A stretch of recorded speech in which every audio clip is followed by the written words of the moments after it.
लेकिन बहुत से स्कूल कॉलेजेस ने मेरी किताबें यू कैन विन और you can achieve more curriculum में लगा दी है। बहुत पाकिस्तानियों ने उठाया हिंदुस्तान का झंडा। बहुत सारे लोग इंटरनेट पे लॉग इन तो कर लेते हैं, उसके बाद नीचे एसएमएस कर रहे हैं, व्हाट्सएप कर रहे हैं, ईमेल कर रहे हैं, सब बैठे बेकार टाइम अपना खराब कर रहे हो, मेरा भी खराब कर रहे हो। सेटिस्फाइड लोग 10 से बात करते हैं, डिससेटिस्फाइड लोग 20 से बात करते हैं। अगर हमको चूज करना है आज, जो पिछली जो सरकारें थी और आज की सरकार, मैं आज की सरकार चूज करूंगा। क्या पहली किताब जो निकली थी वो थी यू कैन विन, जीत आपकी, और उसका सब टाइटल था जीतने वाले कोई अलग काम नहीं करते, हर काम अलग ढंग से करते हैं। That was the book. तो अक्सर लोग मेरे से पूछा करते थे कि अलग ढंग से क्या काम करते हैं, तो मैं ये कहता था कि साहब ये है, जीतने वाले उस काम करने की आदत बना लेते हैं जो हारने वाले कभी करना नहीं चाहते। और ऐसा कौन सा काम है जो जीतने वाले हारने वाले नहीं करना चाहते? वही सेम काम है जो जीतने वाले भी नहीं करना चाहते लेकिन फिर भी करते हैं। देखिए, हारने वाले सुबह नहीं उठना चाहते, जीतने वाले भी नहीं उठना चाहते लेकिन फिर भी उठते हैं। हारने वाले मेहनत नहीं करना चाहते, जीतने वाले भी नहीं करना चाहते लेकिन फिर भी करते हैं। तो वो आदत बना लेते हैं। आपने अक्सर सुना होगा, साहब इसकी तो किस्मत अच्छी है, मिट्टी को हाथ लगाता है सोना हो जाती है, इसकी किस्मत खराब है, साहब सोने को हाथ लगाता है मिट्टी हो जाती है। इस बात में सच्चाई है, लेकिन किस्मत को बाहर निकाल दीजिए यहां से। इस आदमी की किस्मत अच्छी है, मिट्टी को हाथ लगाता है सोना हो जाती है, जिसको हम ये कहते हैं। आप उसका जीवन देखें और जीवन में हर ट्रांजैक्शन परखें उसको, तो आप देखेंगे कि पॉजिटिव बिहेवियर जो आदत है, वो पॉजिटिव बिहेवियर एक आदत सी बन चुकी है। वो जब काम करते हैं, सही काम करते हैं, उनके रिफ्लेक्सेस मूव करते हैं, वैसे ही मूव करते हैं, एक आदत सी बन चुकी है। और जिसको हम कहते हैं इसकी किस्मत खराब है, आप उसका जीवन देखें और जीवन में हर ट्रांजैक्शन देखें, गलत काम करने की आदत बन चुकी है। हम लोग जब छोटे थे, हमारे माँ बाप क्या कहते थे? अच्छी आदतें बनाओ, आदतों से चरित्र बनता है। क्योंकि 90% हमारा व्यवहार जो है ये आदतन है साहब, हम सोचते नहीं है, वी जस्ट एक्ट। और अच्छी आदतें होंगी तो हमारा चरित्र अच्छा है, बुरी आदतें होंगी तो चरित्र बुरा है। और अच्छी आदतें मुश्किल से आती हैं लेकिन उनके साथ जीना आसान है, और बुरी आदतें आसानी के साथ आती हैं लेकिन उनके साथ जीना मुश्किल है। और जब तक हम आदत को पकड़ते हैं, आदत हमको पकड़ चुकी होती है। Yes no? यस। जब तक, और यही चीज होती है हमारे अंदर।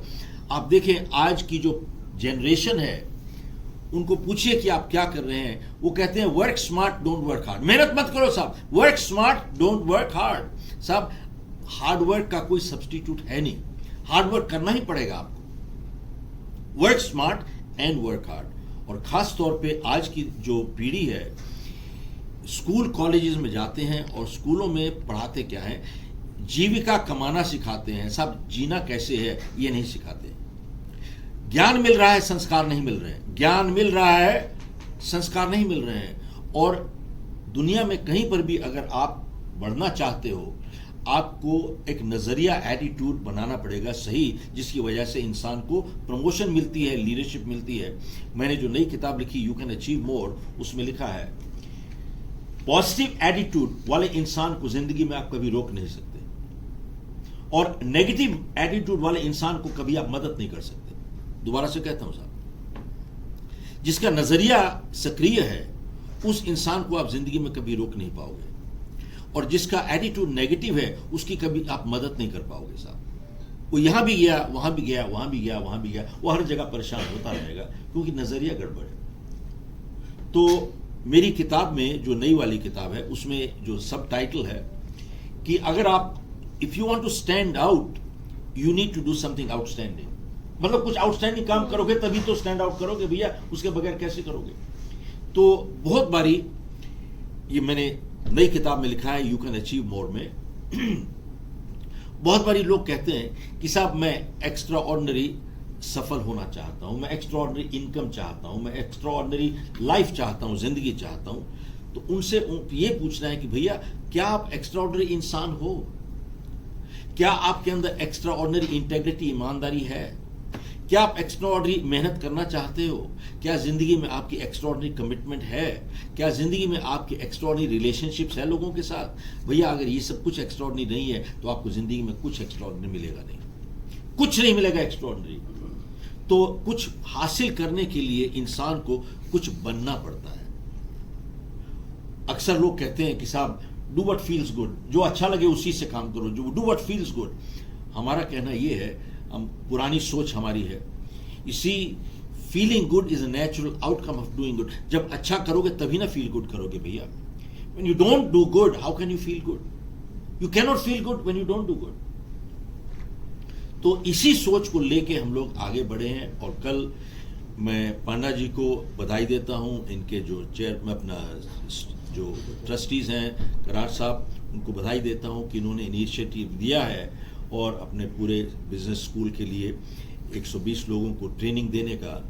और the whole thing is based on attitude, नजरिया है। और आज की तारीख में देखिए, दुनिया भर में, सिर्फ इंडिया में नहीं, सारी दुनिया में एम्प्लॉयर्स और व्यापारी लोग को क्या समस्या है? हमारे को साहब व्यापारिक समस्याएं नहीं है, व्यावहारिक समस्या है। दोबारा से कहता हूं, व्यापारिक समस्या नहीं है, व्यावहारिक समस्या है।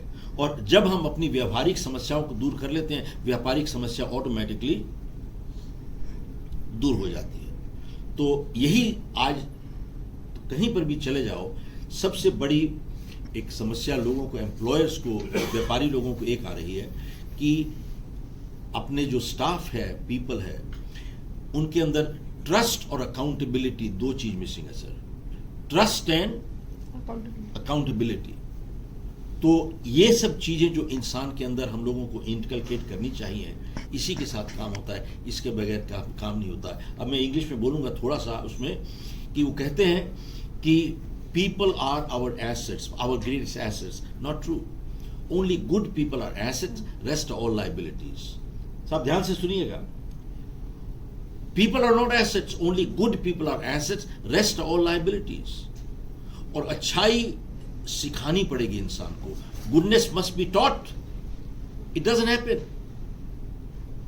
आप देखें, एक किसान जो है कॉन्शियसली अच्छे पौधे लगाता है, अच्छा बीज बोता है एक अच्छा गार्डन के लिए, लेकिन पूरी मेहनत करता है किसान, उसके बाद पूरी एक वहां पर जो जंगली पौधे हैं और कीड़े हैं, उसके जितनी मेहनत को किया हुआ है उसको खराब करने के लिए, तोड़ने के लिए आ जाते हैं साहब। Now farmer has a choice, either get destroyed और डिस्ट्रॉय देम। दोनों रह नहीं सकते वहां पर, खाली एक ही रह सकता है। सो he has to fight.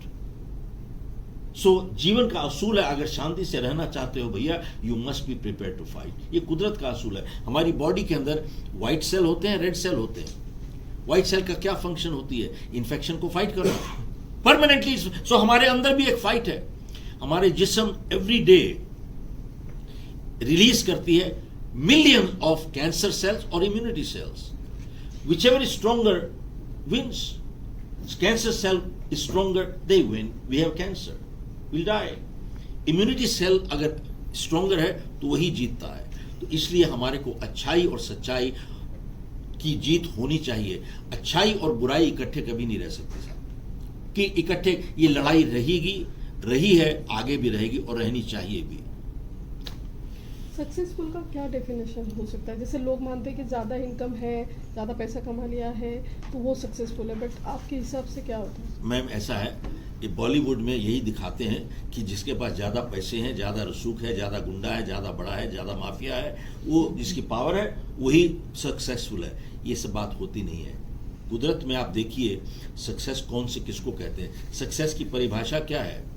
Success से उससे नहीं नापी जाती कि जिंदगी में आप कितना ऊपर गए। सक्सेस उससे मापी जाती है कितनी बारी गिर के उठे, उसको सफलता कहते हैं। कितनी बारी गिर के उठे, क्योंकि हर सफलता की कहानी के पीछे एक फेलियर छुपा हुआ है। किसी के देखिए आप, स्टीव जॉब्स है, माइकल फेल्प्स है, ब्रूस ली है, कहीं पर भी देखिए, सब मेरी अपनी जिंदगी है। हम लोग की कोल माइंस थी इंडिया में, तकरीबन 1000 लोग काम करते थे हमारे पास। मैंने माइंस को क्रिएट नहीं किया, मैंने तो, मेरे को वसीयत में मिली, विरासत में मिली मुझे, और सरकार ने माइंस टेक ओवर कर लिया। हम लोग तो सड़क पे चले आए। मेरी बेटी जब पैदा हुई, मेरे पास 10 रुपए नहीं थे उसके लिए, उसको दूध लाने के लिए। मैंने अपनी मदर की लास्ट ज्वेलरी बेची थी तब उसको रिलीज कराने के लिए। उसके बाद मैंने 3 काम करने की कोशिश की और तीनों में फेल हो गया। उसके बाद इंडिया छोड़ के मैं चला गया। 1975 को मैंने इंडिया छोड़ा यहाँ से, और मैं पहले गया कनाडा, टोरंटो, और ज़मीन पे सोते थे हम, पढ़ा लिखा मैं ज़्यादा नहीं हूँ, मेरे एकेडमिक्स है, मैं बीकॉम 3rd डिवीजन 8वीं में 10वीं में फेल हो गया था। This is my academics. तो मैं 1.5 साल बाल्टी लेके घर घर जाके गाड़ियाँ साफ करता था।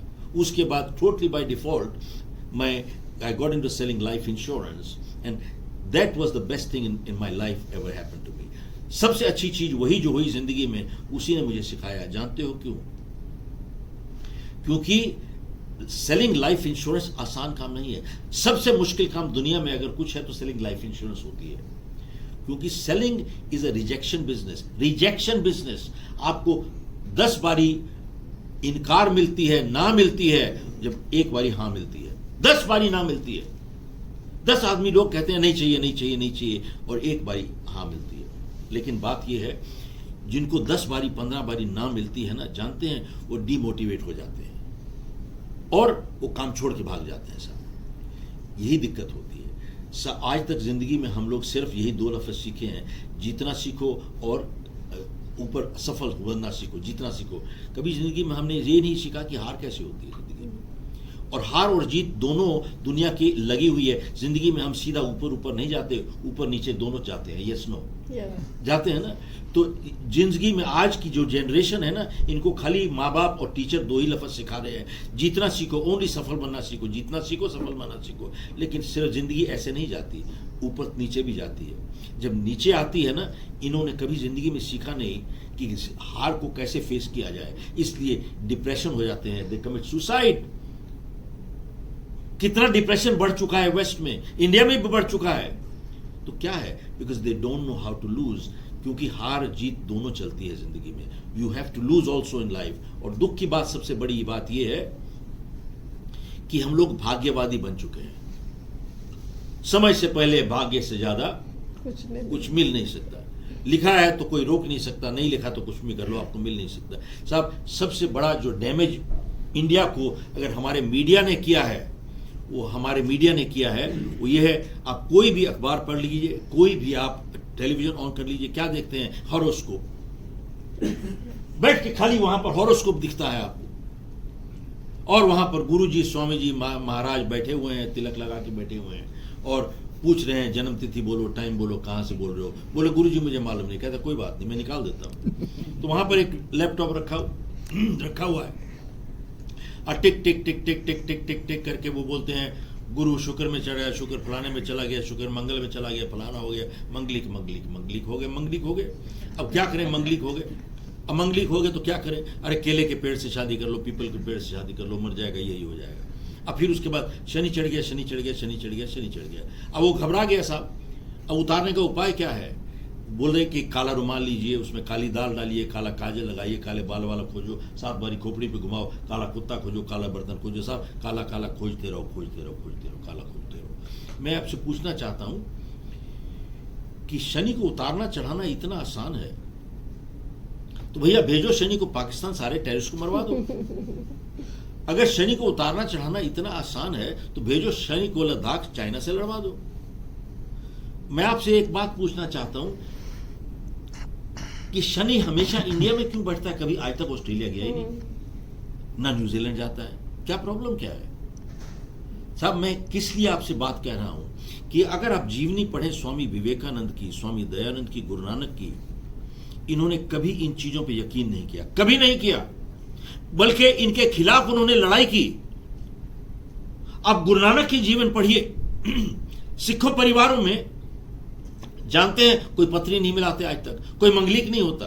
सिख परिवारों में कभी आज तक शुभ मुहूर्त शादी के लिए नहीं निकला है। हर शादी सिख परिवार की कब होती है? संडे को होती है। संडे को सूट नहीं करता, सैटरडे को कर देते हैं। सैटरडे को सूट नहीं करता, फ्राइडे को कर देते हैं। आप इनका जीवन तो पढ़ो। आप हम लोगों के अंदर ध्यान दीजिएगा, विश्वास इंसान को ताकत देता है, अंधविश्वास इंसान को कमजोर बनाता है। और आज हम लोग कमजोर बनते चले जा रहे हैं, बनते चले जा रहे हैं। बाबा जी, गुरु जी जो मिल जाते हैं उसके पांव पकड़ते हैं। अरे उसको भैया जेल में होना चाहिए, अब पांव पकड़ रहे हो, क्या कर रहे हो आप? और बाबा जी मिलते हैं, क्या करें बाबा जी, क्या करें बाबा जी, क्या करें? एक बाबा कहता है बेटा प्रीत करो, प्रीत करो, प्रीत करो। एक बाबा प्रीत बेच रहा है, दूसरा बाबा हनी बेच रहा है, तीसरा बाबा हनी प्रीत मिक्स करके बेच रहा है। देखा वहां करनाल में बेच रहा है वहां पर। और देखिए अपना यहाँ पे क्या हो रहा है। इसी एक बाबा जी मिलते हैं, 4, 6, 8 हजार लोग, इतने हजार लोग इकट्ठे होते हैं। मैं कल जलेबी खाई थी, नहीं खाई थी, ये प्रॉब्लम है। गोलगप्पे कल खाए थे, नहीं खाए थे, ये प्रॉब्लम है। और चटनी खाई थी, लाल वाली, हरी वाली, ये प्रॉब्लम है। अब बताओ ये कुछ हो रहा है कुछ? मैंने एक आदमी को देखा प्रोग्राम में करते हुए, वो इसी 10 उंगलियों में 10 अंगूठियां पहना हुआ है, 10 नग पहना हुआ है। मैंने कहा नीचे भी 10 पहना हुआ क्या? ये क्या खेल तमाशा है? जिंदगी में इंसान देखिए उतार चढ़ाव हर एक की जिंदगी में लगा रहता है। कोई ऐसा इंसान नहीं है जो उतार चढ़ाव नहीं होता। और जिंदगी में जिसने कहीं कुछ करना है, जब उतार आता है वो एनालाइज करता है, अपने आप से एक सवाल पूछता है कि अगर ऐसी स्थिति दोबारा से मेरे पास आ जाए तो क्या मैं ऐसा ही व्यवहार करूंगा जैसा मैंने किया है? अगर जवाब है हाँ यही करूंगा, तो मतलब कुछ नहीं सीखे आप, मतलब आप गलतियां वही करते रहोगे। इससे एनालाइज करके इंसान सीखता है, जिम्मेवारी लेता है। लेकिन जिसने जिंदगी में कुछ करना नहीं आगे, वो जब ऐसे कोई चीज उतार आती है, वो जानते हो क्या कहता है? मेरे स्टार मेरे को फेवर नहीं कर रहे हैं साहब, मेरे स्टार मेरे को फेवर नहीं कर रहे हैं। वो कभी जिम्मेवारी नहीं लेगा और कुछ नहीं सीखेगा और वही गलती को दोहराते रहेगा और फिर कहेगा क्या, मेरी किस्मत खराब है साहब। बताइए अंधविश्वास कैसा पहुंच गया है हर जगह पर। मैं एक बार जा रहा था एयरपोर्ट, तो ड्राइवर ने गाड़ी जोर से रोक दी। मैंने कहा क्या हुआ? बोले बिल्ली रास्ता काट गई। बिल्ली रास्ता काट गई। तो मैंने कहा अब क्या होगा? कहते साहब गाड़ी रोक देता हूं, कुछ नुकसान हो जाएगा। मैंने कहा मेरी फ्लाइट मिस होगी तो बहुत नुकसान हो जाएगा। तो मैंने उसको पूछा कि बताओ एक बात, कि मान लीजिए अगर आप 15 गज पहले होते और बिल्ली निकल चुकी होती और आपने बिल्ली को ना देखा होता, तो आप ही गाड़ी निकाल के ले जाते, तो आपकी गाड़ी पहली होती थी, फिर क्या होता? साहब ध्यान से सुनिए जवाब क्या देता है। कहता है उस हाल में बिल्ली की पावर कम हो जाती है। क्या बात है, आप हंस रहे हो? पढ़े लिखे PhD MBA यही कुछ कर रहे हैं। हमारे को जिंदगी में एक रिस्पॉन्सिबिलिटी लेनी है। सारी दुनिया को दोषी नहीं ठहराना अपने हालात के लिए। We are responsible for our own behaviour. अपनी जिम्मेवारी नहीं उठाएंगे तो हम काम कैसे करेंगे जाके? बात यह है, ये सब स्कूल कॉलेज में नहीं पढ़ा रहे हैं साहब। यही जो हमारा प्रोग्राम है, लीडरशिप प्रोग्राम, इसी की बात करते हैं हम लोग। और इसका हमने एक प्रोग्राम देखा, नाम दिया हुआ है, जेम्स कुक यूनिवर्सिटी ऑस्ट्रेलिया में ने हमारे साथ पार्टनरशिप साइन किया हुआ है। क्योंकि हम कॉर्पोरेट ट्रेनिंग करते हैं। जब कॉर्पोरेट ट्रेनिंग करते हैं तो मैं जाके वहां पे बोलता हूं कि देखिए जो हम आपकी ऑर्गेनाइजेशन में कर रहे हैं इसको कहते हैं रिपेयर वर्क। हम रिपेयरिंग कर रहे हैं साहब। But if you prepare them you won't have to repair them. अगर प्रिपेयर करेंगे तो रिपेयर नहीं करना पड़ेगा आपको। प्रिपेयर कहां करते हैं आप? You should do that in schools and colleges, and sadly they are not. तो जेम्स कुक के साथ जब हमने प्रोग्राम किया, और अभी IIM नागपुर के साथ हम लोगों का फाइनल हो गया है, वहां पे प्रोग्राम शुरू कर रहे हैं जून से। तो हमने एक प्रोग्राम का नाम रखा है prepare them don't repair them. Prepare them don't repair them. तो सब यही कुछ हम लोगों को करना है आगे बढ़ने के लिए। That's all. जाति व्यवस्था के खिलाफ भी बहुत सारा है कुछ मैडम? किया। जाति मिटाने के लिए भी बहुत सारा आप लेक्चर करते हो ना? बिल्कुल करते हैं साहब। मैं तो कहता हूं, मैंने PIL फाइल किया था कि जातीय धर्म के आधार पर आरक्षण होना ही नहीं चाहिए। ये सबसे बड़ा नुकसान हो रहा है इस देश को। आपस में फूट और झगड़ा कर रहे हैं, आपस में दुश्मनी पैदा कर रहे हैं हम लोग। और अगर इसी से 1000 ये जाति के आधार के ऊपर 1000 साल की हमारी गुलामी हुई है आज तक। और अगर जिस तरीके से आज चल रहा है आरक्षण जाति के आधार पर, और जैसे पॉलिटिशियंस इसको इस्तेमाल कर रहे हैं, ये देश का एक और बंटवारा कर देगा। एक और बंटवारा होएगा। अगर हमारे को एक देश चाहिए तो हमारे को जाति और धर्म के आधार पर आरक्षण बंद करना चाहिए एकदम। आप देखिए 99% वाले लोगों को सीट नहीं मिलती, 25%, 30%, 35% वालों को सीट मिल जाती है। ये कोई तरीका थोड़ी है। आप उनको मदद कीजिए, आप हर एक को मदद कीजिए। जो गरीब है एक आधार बनाइए, किसी और का पॉवर्टी होती है, हर एक इंसान का आदमी मदद कीजिए। जिसको कमजोर है फाइनेंशियली उसको मदद कीजिए। आप आपस में झगड़ा क्यों करवाते हैं? यही प्रॉब्लम है हमारे को कि हमारे देश में वो कहते हैं ना, फूट डालो और राज करो की नीति अंग्रेज लाए थे। ना ना ना, हम फूटे हुए थे, उन्होंने खाली राज किया हमारे पे। हम अगर फूटे हुए नहीं तो अंग्रेज कैसे आते यहाँ पर? ये झूठ बोलते हैं, गलत बोलते हैं कि फूट डालो राज करने की नीति अंग्रेज लाए थे। अंग्रेज नहीं लाए थे, हम फूटे हुए थे, तभी उन्होंने आके राज किया। अगर फूटे नहीं होते तो राज कैसे करते आप? क्या सारी जिंदगी बाहर वालों को दोषी ठहराओगे? अपनी जिम्मेवारी कभी नहीं लोगे? देखिए पृथ्वीराज चौहान 15 बारी हराया उसको, मोहम्मद गौरी को,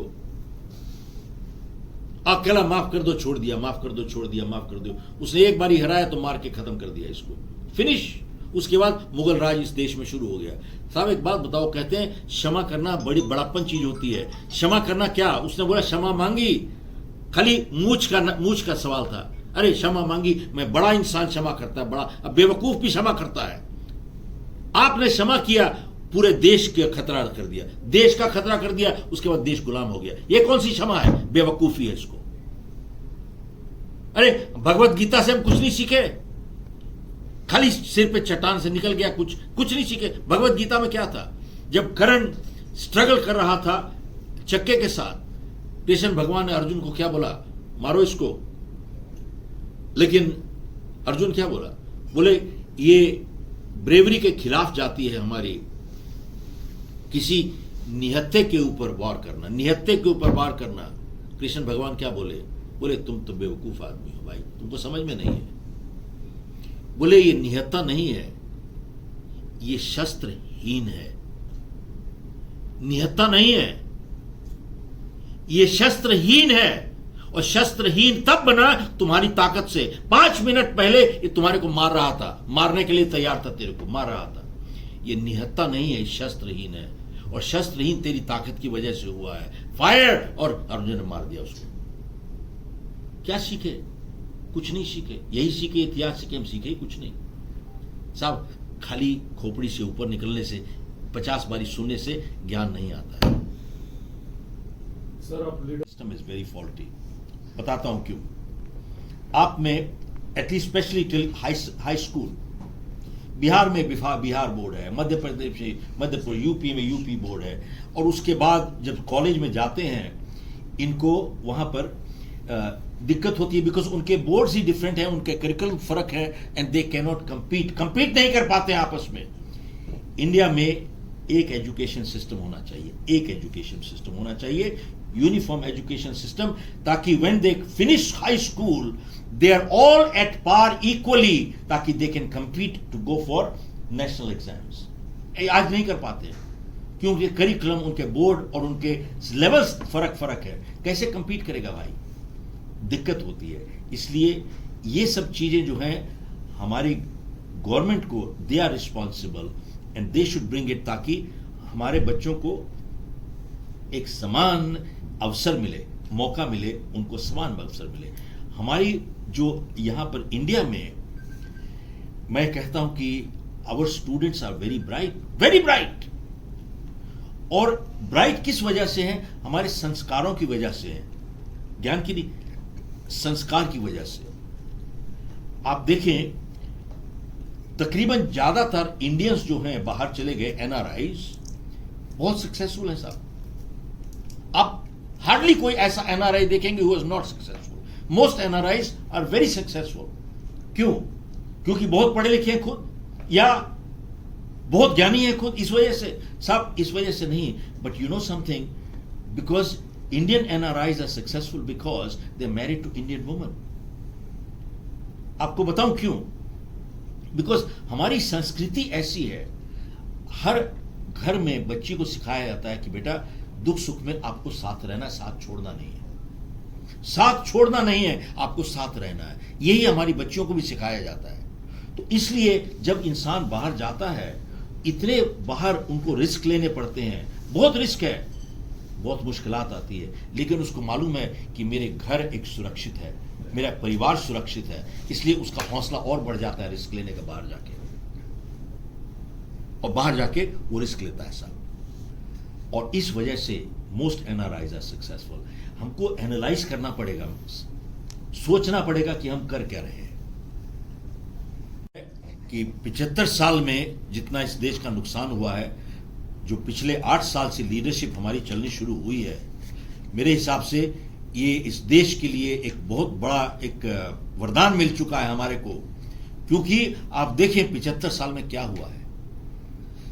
आर्टिकल 370 लगा पड़ा था, लोगों को खाने को जगह नहीं थी, रहने को जगह नहीं थी, काम नहीं मिल रहा था उनके पास। अब बताइए 1995 में वक्फ बोर्ड एक्ट निकल गया, आपको मालूम है 1995 में वक्फ बोर्ड निकला। वक्फ बोर्ड आज आपके घर में आके कह दे कि ये जमीन मेरी है, ये घर मेरा है, साहब आप कुछ नहीं कर सकते, उनका हो गया। आप जा नहीं सकते, कोर्ट कचहरी नहीं जा सकते। ये कैसा कानून है साहब ये? तो आज की लीडरशिप इसी के लिए ही खिलाफ के लिए खड़ी हो रही है। हम लोग सुरक्षित ही नहीं है, वी आर नॉट सेफ। कम से कम दुनिया भर में आज जो हिंदुस्तानी जाता है, सब रिस्पेक्ट है हिंदुस्तानी की दुनिया भर में। सारे कहीं पर हिंदुस्तानी पासपोर्ट चला जाता है, उसकी रिस्पेक्ट है। अरे खाली हिंदुस्तानी नहीं भाई, आप देखिए यूक्रेन से कैसे 20,000 वहां से स्टूडेंट निकाल के लेके आ गए, और वहां पर हिंदुस्तान का झंडा खाली हिंदुस्तानी दिखा रहे थे और किसी ने हाथ नहीं लगाया उसको। यही नहीं खैर साहब, पाकिस्तानी लोगों ने हिंदुस्तानी का झंडा उठा लिया था और तभी निकल के आ गए बाहर। पाकिस्तानियों ने उठाया हिंदुस्तान का झंडा। तो ये आज की लीडरशिप नहीं है तो क्या है? तो साहब हम लोग को ठीक है, हर चीज जो आज की लीडरशिप कर रही है मैं उससे सहमत नहीं हूं। कई चीजें सीखने वाली हैं, बहुत चीज बदलने वाली हैं, और लेकिन एक सही दिशा पे तो है। अगर हमको चूज करना है आज, जो पिछली जो सरकारें थी और आज की सरकार, मैं आज की सरकार चूज करूंगा। क्या मैं हर बात से सहमत हूं? नहीं, मैं सहमत नहीं हूं, बट फिर भी अगर चूज ही करना है तो between the two I will choose this. Sir, आपकी